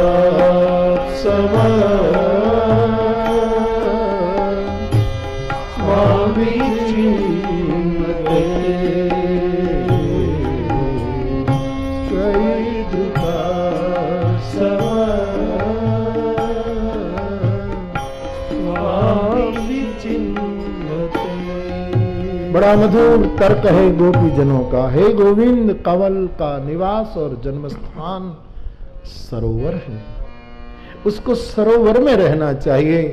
सरोवर का त्याग करने से कमल मुरझा जाएगा, गिर जाएगा, उसका कोई मूल्य नहीं रहेगा। वन उनका निवास स्थान नहीं है, सरोवर है। आपके चरण कमल है, हमारा अंतःकरण सरोवर है। ये बात कबूल करते हो गोविंद? प्रभु ने फिर अस्तित्व से जवाब दिया, हां, मेरा चरण कमल आपका हृदय सरोवर। तो आप कबूल करते हैं आदिकाल से आप हमारे हृदय में उगे हैं, ये बात को कबूल करते हैं? बोले हां। मैं कैसे ना कबूल करूं, क्योंकि मैं खुद बोला हूं ईश्वर सर्वभूतानाम हृदयेर्जुन तिष्ठ। मैं कैसे इनकार करूं? वहां भी मैं पनपता हूं, वहां ही मेरा विश्राम है, वहां मेरा विकास है। जासु हृदय आगार बसई राम सर चाप धर। मैं वहीं रहता हूं, तिनके हृदय बसहु रघुराया। प्रभु वहीं निवास करते, वहीं उनका आदि आदि उद्गम स्थान है। तो आप हमारे हृदय में निवास करते हैं, आपका वही सही निवास है। तो फिर आज हमारे हृदय रूपी सरोवर को छोड़कर आप वन में क्यों चले गए? इस कमल, ये जो नलिन सुंदर चरण है, उसको आप वन की ओर क्यों लिए जाते? क्यों गाय चराने के लिए उनके पीछे पीछे जाते? क्यों?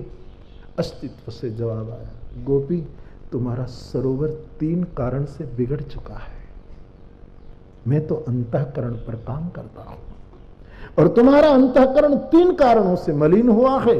काम के कारण, मद के कारण, दंभ के कारण। ये 3 कारण है। उसको वेदांत की परिभाषा में कहो तो मल, विक्षेप, आवरण, तीनों। जैसे एक सरोवर है, एक कंकड़ फेंको तो जो तरंगे पैदा होती है वो सरोवर के शांत रस का विक्षेप है। तरंगे पैदा हो गई। चलो, कंकड़ नहीं फेंका, तरंगे नहीं पैदा हुई, विक्षेप नहीं हुआ, लेकिन कोई ऐसा सरोवर में कूदा, तले तक गया और तले में पैर मार मार कर उसने तले की मिट्टी को बाहर निकाल दी। मल प्रकट हुआ, डाबर पानी हो, यह है मल, जो मिट्टी उभर आई। तीसरा है आवरण। जैसे कमल पत्तियां पानी को पुरियन सघन औट जल बेगिन पाइय मर्म। गोस्वामी जी कहते हैं जो पूरी छा जाती हैं समुंदर के सरोवर के जल पर, वो आवरण है। कहीं भी सरोवर का जल दिखाई नहीं देता, आच्छादित कर देती है जल को, वो है आवरण। हमारे और आपके हृदय में भी ये 3 कारण हैं जो परमात्मा के नलीन सुंदर, हमको ऐसा लगता है हमारा कल्याण करने के लिए दिखाई देता बंद हो गया, अंतर्हित हो गया, बाकी जाता नहीं कहीं, अंतर्हित, आंतरिक कल्याण। तो ये 3 जो हमारे कषाय हैं, हमारी जो 3 मुश्किलियां हैं, वो है अंतःकरण के सरोवर की मल, विक्षेप और आवरण। काम है मल। कामना जब आ जाती है, मल पैदा हो जाता है, कीचड़ उखड़ने लगता है। ये केवल कविता की भाषा नहीं है, ये केवल साहित्यिक भाषा नहीं है, सबके अनुभव की बात है। कामना अंतःकरण को डाबर बना देती है, क्योंकि ये मल है, कीचड़। पहले मल, फिर विक्षेप, क्रोध। क्रोध विक्षेप पैदा करता है। भला चंगा चल रहा है जीवन, क्रोध आया, विक्षेप हो गया, एक बहुत बड़ा विक्षेप। और लोभ आवरण है। लोभ, अच्छा, गोस्वामी जी उसको, इसी सूत्रों को, इस गोपी गीत के सूत्रों को गोस्वामी जी कई सूत्रों में दिखा दे।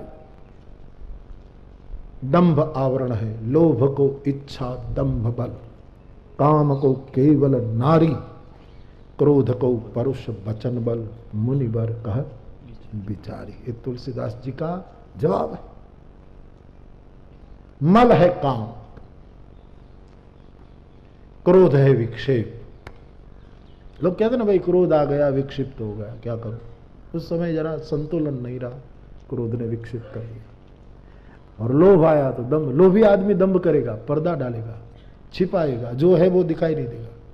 लोभी आदमी, कितने ही रुपये होंगे लोभी आदमी, उसके पास आप कुछ भी कहे तो बस वो छिपाएगा। अरे नहीं भाई, दाल रोटी खाते हैं, करोड़ों रुपया होगा लेकिन दम करेगा। बोले अब तो भगवान की कृपा। बोले ठीक है, दाल रोटी चलती है, दम्भ करेगा क्योंकि लोभ का स्वभाव है। अंचला हमें दंभ ना उठा, ये आवरण है। यही मूल सूत्र आ जाता है, कैसे भी प्रासादिक रूप में आ जाता है, लेकिन है यही सूत्र। दंभ आवरण है, अंचला है, जो आदमी के मूल रूप को छिपाता है। तीन वस्तु हृदय सरोवर को बिगाड़ता है, और इसके कारण भगवान श्री कृष्ण के नलिन सुंदर चरण वहीं से अंतर्हित हो जाते हैं, दूर हो जाते हैं। तो काम मिटे, क्रोध मिटे और लेकिन मिटे, हम चाहते तो हैं कि मिटे मिटे, लेकिन कैसे मिटे भाई? ऐसा स्याही का धब्बा हो गया तो ये डिटर्जेंट, ये पाउडर यूज करो, तेल का धब्बा पड़ा तो ये यूज करो तो निकल जाए। लेकिन काम, क्रोध और लोभ का धब्बा अंतःकरण में पड़ा और नलिन सुंदर चले गए, अंतर्हित हो गए, दिखाई देता बंद हो गया, अनुभव में से निकल गए। उसके लिए कौन साबुन? एक ही साबुन, अनुराग का जल। एक गोस्वामी जी विनय में फरमाते हैं, मल की बात जो है लाग मन,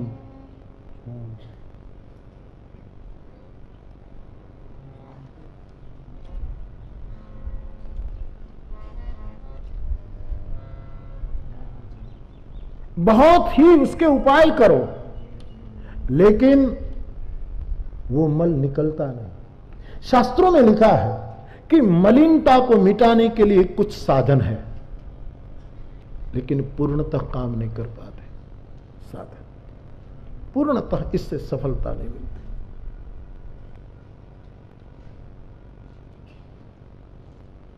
यज्ञ करो, थोड़ा मल निकलेगा, यज्ञ से मल निकलेगा, लेकिन यज्ञ करने में कितना ख्याल करना पड़ता है? देश का ख्याल, काल का ख्याल, कर्म का ख्याल, क्रिया का ख्याल, द्रव्य का ख्याल, कर्ता का ख्याल, ये सब शुद्ध हो तभी यज्ञ शुद्ध होता है। एक यज्ञ करो तो देश का पहले भूमि पसंद करनी पड़ती है, वो भूमि शुद्ध हो तो यज्ञ करें। फिर काल, मुहूर्त निकालो, आचार्यों से मुहूर्त निकालो कि ये इन्हीं दिनों में यज्ञ ठीक है। फिर द्रव्य सब शुद्ध होने चाहिए, जो होम करना है वो सब द्रव्य शुद्ध होने चाहिए, उसके लिए क्रिया शुद्ध होनी चाहिए, कर्म शुद्ध होना चाहिए, कर्ता शुद्ध होना, ये सब मिल जाए तभी यज्ञ से मन का मल थोड़ा मिटता है। तप मिटाने का काम करता है, लेकिन तप में अहंकार का खतरा है, कहीं और मल बढ़ा दे। जप मल मिटा सकता है, जप में ताकत है, सिद्धि तक पहुंचा देता है, ऐसी शक्ति है उनमें। लेकिन फिर कभी दंभ भी आ जाता है, कभी उसमें भी अहंकार का खतरा है कि हम इतने जप करते हैं, हम इतने करते हैं, तो थोड़ा मल तो जाता है लेकिन पूर्ण रूप नहीं जाता। तो तप, जप, दान से भी मल शुद्धि होती है, लेकिन पूर्णतः नहीं होती। मल विक्षेप और आवरण के कारण हृदय का जो सरोवर मलिन हुआ है, उसको शुद्ध करने के लिए गोस्वामी जी का मानना है केवल भक्ति, केवल अनुराग, केवल परमात्मा का जाप।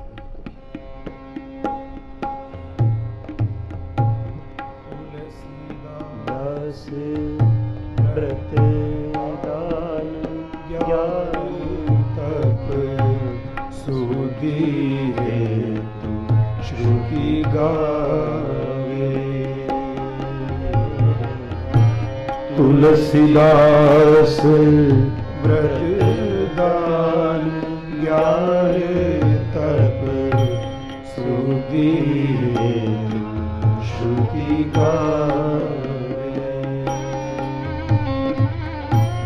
रामचरण अनुराग नीर बिनु, रामचरण अनुराग नीर बिनु, रामचरण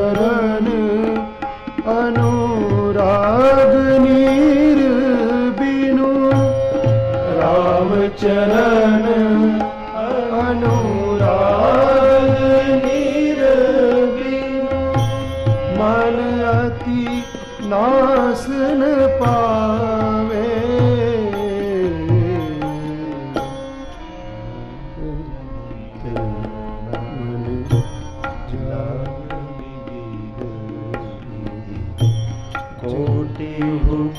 जतन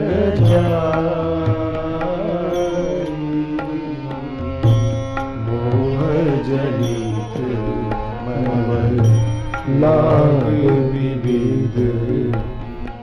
मोह से पैदा होने वाले ये सब विकार, ये सब मल, गोस्वामी जी कहते हैं वेदों ने, ग्रंथों ने कई प्रकार के उसके साधन बताए कि भाई यही औषधि लगाओ, यही साबुन का उपयोग करो कि मल निकल जाए।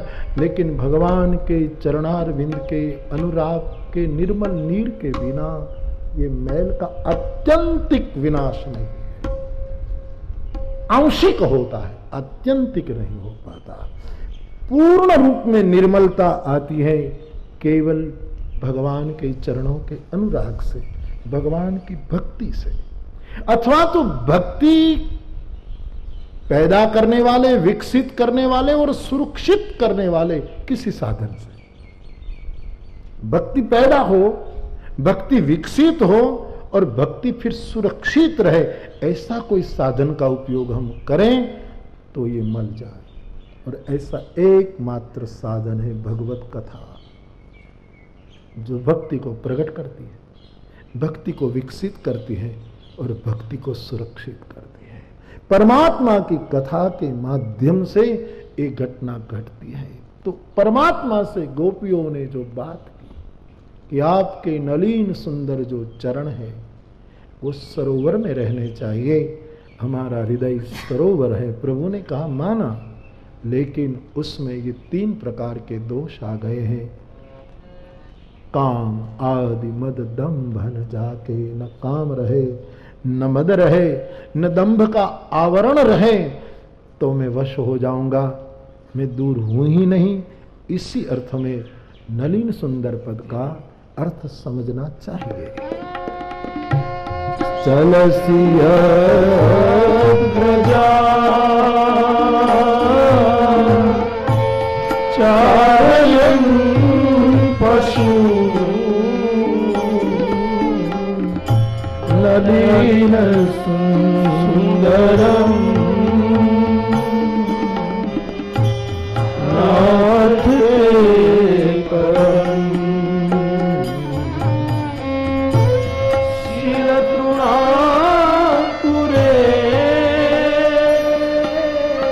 सीदती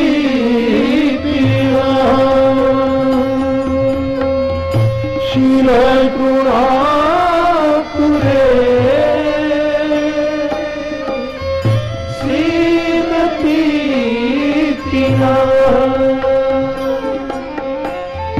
कलिलता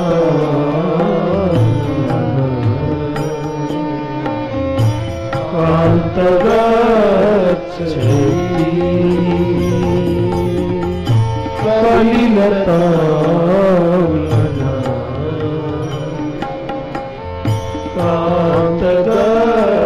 कांतगच्छति कलिलता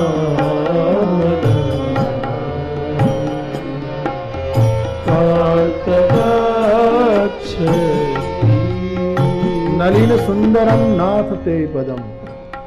एक आचार्य उसका ऐसा अर्थ, नाथ ते पदम, आप कमल जैसे चरणों के मालिक हैं, आप उसके स्वामी हैं, आप उसके नाथ हैं, इसलिए चरण हमारी नहीं मानते। वरना तो हम कहते हैं कि मत जाओ गायो चराने, लेकिन हम थोड़े उनके नाथ हैं, नाथ तो आप हैं। इसलिए आपकी आज्ञा मानकर आप जहां चाहे वहां चरण चल देते, वरना तो हम रोक सकते थे। लेकिन हम आपके चरण के नाथ नहीं हैं, आपके चरणों के मालिक आप हैं और आपकी आज्ञा के अनुसार ये चरण चलते हैं महाराज। इसलिए हम रोक नहीं पाते। जो सरोवर में रहने चाहिए वो वन की और क्यों गति कर रहे हैं, और सरोवर ही हमारा अंतःकरण है। इनमें से 3 वस्तु मिटे वैसा कार्य सदगुरुओं का है। शंकर मानस राज महाराज, शंकर के मानस में ये चरणार बिंद जैसे मराल की तरह निवास करते हैं, वैसे प्रत्येक व्यक्ति के अंतःकरण में वो नलीन सुंदर चरण निवास करते हैं। अनुभव में नहीं आते, क्योंकि कभी काम का मल, कभी क्रोध का विक्षेप, कभी लोभ का आवरण, इन सबको वो कर देते हैं, इसलिए नहीं हो पा। तो इसी पंक्ति का अर्थ ऐसा लग रहा है। गोपीजनों ने कहा आगे का दर्शन कुछ कल करेंगे, यहाँ ही विराम दो। इससे पूर्व कुछ क्षणों के लिए भगवान नाम का आश्रय करें। राधा राधा कृष्ण राधा राधा राधा कृष्ण राधा राधा कृष्ण राधा कृष्ण श्री राधा राधा कृष्ण राधा राधा कृष्ण। बहुत ही आवश्यक हो तो कीर्तन में उठे जरूर, बाकी कीर्तन आया ही और उठे वो कथा की मर्यादा के साथ सुसंगत नहीं है। कृपया 2 मिनट। राधा राधा कृष्ण राधा राधा कृष्ण श्री राधा राधा कृष्ण राधा कृष्ण श्री राधा राधा कृष्ण राधा राधा कृष्ण राधा राधा कृष्ण श्री राधा राधा कृष्ण राधा श्री राधा राधा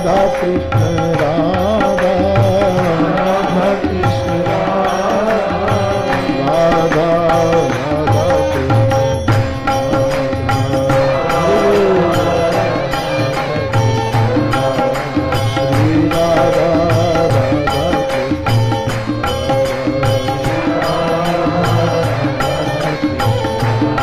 कृष्ण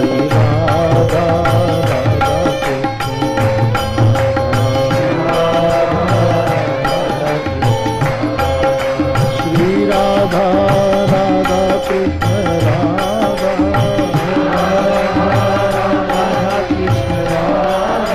श्री राधा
कृष्ण राधा राधा कृष्ण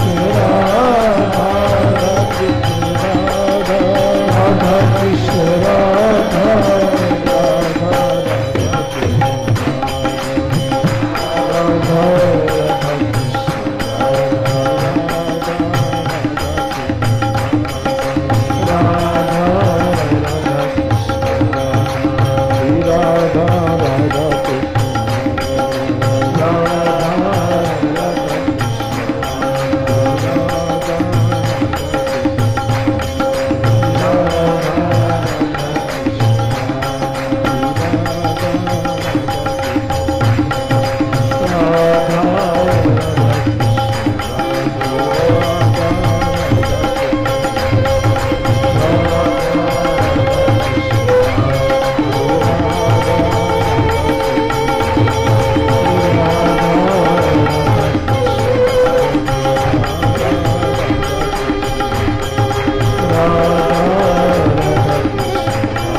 श्रीवल्लभ नख चंद्र छटा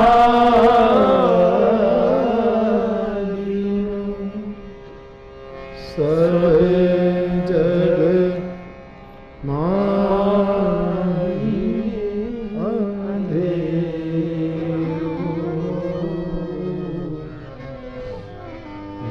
भरोसे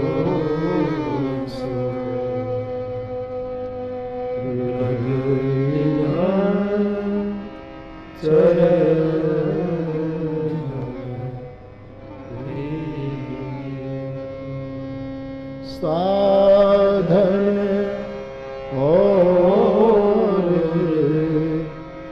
नहीं कली जासु हो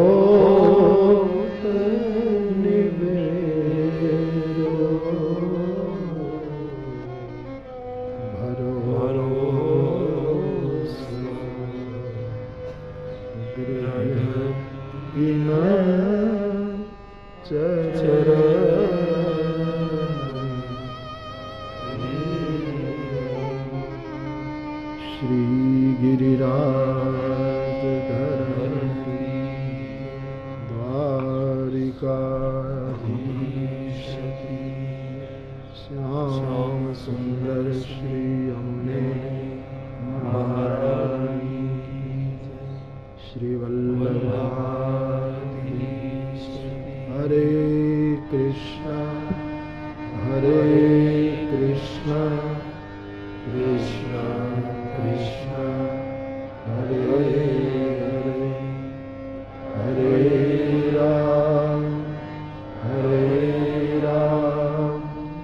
राम राम हरे हरे हरे कृष्णा कृष्णा कृष्णा हरे हरे हरे राम राम राम हरे हरे हरे कृष्णा कृष्णा कृष्णा हरे हरे हरे राम राम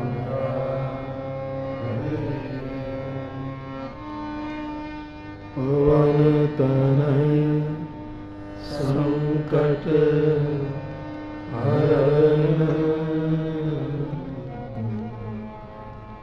मंगल मूर्ति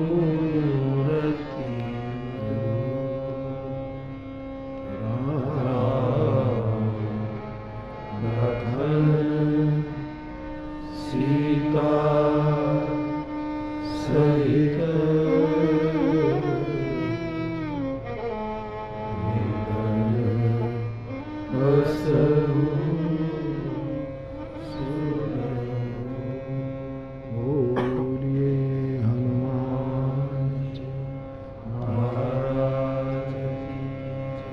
आज की कथा विराम ले रही है। कल सुबह 9 बजे फिर आगे भाव और श्रद्धा के साथ। बोलिए राम रामचंद्र भगवान की जय। श्री बालकृष्ण भगवान की जय। सद्गुरु भगवान की जय। ओ